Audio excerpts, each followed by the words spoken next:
Edward Bawa, welcome to the program. Yes, this is quite an interesting thing you have said, that we should prepare to sleep in darkness unless government intervenes. What is your reading of the situation?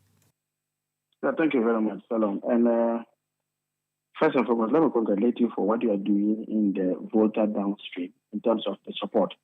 I'll only entreat you that there are also a number of them who are also suffering the upstream sector. That's the poor area and other the blue area, the OT area. So in your help, try to see if you can extend to them, because I have had calls from people who really are going through difficulty. But now to the main issue. You see, yesterday we had a greater number of people within Ghana who didn't have lights, who didn't have electricity. And GRIDCO had issued a statement. In the statement, they had indicated that the reason for which we had outage was because there was a limited supply of gas to the Tema enclave, and therefore there was a supply gap of about 550 megawatts at peak time. So this is the explanation they gave. What GRIDCO did not tell us was that what occasioned that limitation of gas flow. And our investigation clearly suggests that you recall that when we started having challenges at the Western Enclave, that's the Atobo area, that we're not able to evacuate gas to Tema, and therefore we have stranded gas in Western region. Government of Ghana contracted WAPCO to be able to construct what we call the reverse flow to transport gas from the western side to all the power plants in the eastern side, and that's the Tema enclave. Now, as part of the agreement, they had indicated that, look, in as much as we're signing an agreement with ECG, because ECG is responsible for fuel production, fuel cost, transportation cost of the gas, or maybe of the fuel, and then the generation. So they take care of all those things and pay the various entities. So they signed the contract with ECG. They said, look, we don't trust ECG. We don't trust ECG because of their financial situation to be able to pay if we transport the gas from Accra to Tema. And so we need a guarantor. So the issue was that they asked Government of Ghana for guarantee. The Government of Ghana elected GNPC to be the guarantee for ECG because of their precarious financial state.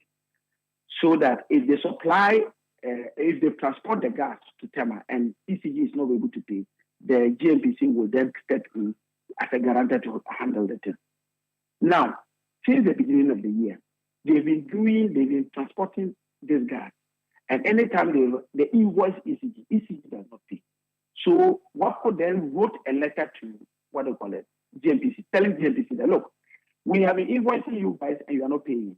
But you as a guarantor, we are telling you that by the 17th of October 2023, if you do not pay at least, because your total indebtedness is about 19 million, but if you do not pay at least 8.31, which is the minimum amount of money that we expect from you out of the total indebtedness, $8.31 million by the 17th of October 2023, we're going to shut you off.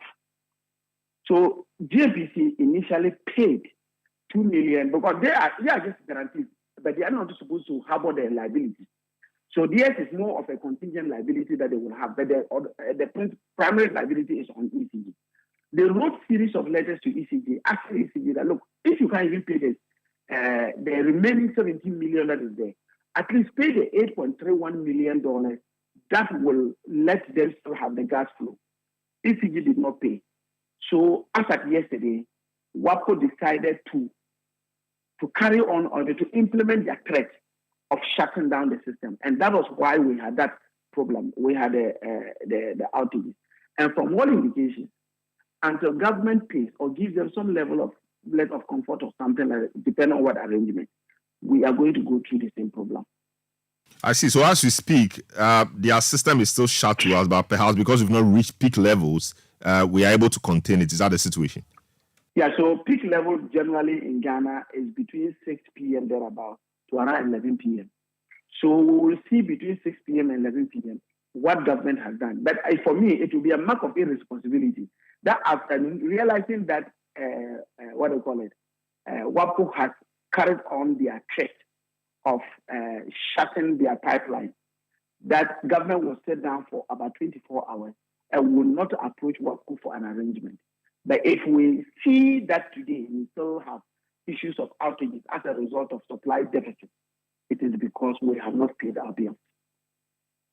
I see. So, it is what we saw yesterday was not technical. It was purely financial. I mean, the fact that we could not pay, our debtors, we could not pay WAPCO.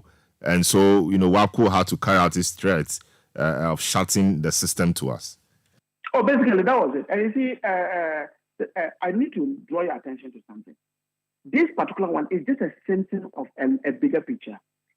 The truth of the matter is that, you see, ECG, by the arrangement that we have, ECG, the contract we signed with the IPPs is that, look, IPPs will tell you that, look, I am bringing power generation into your country. But for me, what I'm going to do is that you must make sure that you make fuel available to me. And two, you must also, you must find a way of transporting the fuel to me. So Ghana has that. So we say that, okay. So ECG signs a contract with them and says that, look, you just bring your plant. I'll make sure that fuel gets to you. I'll make sure that all other things that you need will get to you. ECG would then sign a contract with Ghana Gas and say, look, I need gas as fuel to give to, what do you call it, my generators, that's the IPP. Then they say that they signed the contract. Then he then has signed a contract as to who transports the gas from point A to where the plants are. So he signed that contract, and that's the gas transportation, what do you call it, agreement. That's what they had with WAPCO. So when we then finally, when the generators, when, for example, IPPs produce power and they give it to ECG self, ECG now has the collection of the revenues after they have sold the power to you and me. Now they will have to take part of it, sell it to, take part of the money, give it to the gas to pay for the gas, take part to pay for the transportation of gas, and take the rest and pay for what they call it, the energy that is the one produced by the IPP. Then they themselves, the distribution cost, they will take it. That is what they usually call the cash waterfall mechanism. Unfortunately, and the truth of the matter is that it is important to state that the gas cost, that's the fuel, the transportation, and the energy that is produced, you and I will pay for it through our tariff. So it is supposed to be paid through the tariff. So during when the money comes, they then do those distributions. Unfortunately for us, it appears that for about a year now, the cash waterfall mechanism is not operational. It is not operational. Because it's not operational, they are unable to pay all these entities. This is just one. You remember that just a few months ago, IPPs had a problem. And the problem was just because of the fact that they were not being paid from that particular pot that all the power sector revenues were being accumulated in. And this is yet another symptom. Until we address that seriously, and until we let government put its foot down and make sure that in terms of revenue collection and how we distribute this particular or allocate these revenues, we will have this problem. But in the short term, I think that what government needs to do is that hopefully that they would have paid the $8.31 million and then make arrangements to pay the rest of the $17 million. But the bigger picture is that they must make the cash waterfall mechanism become operational.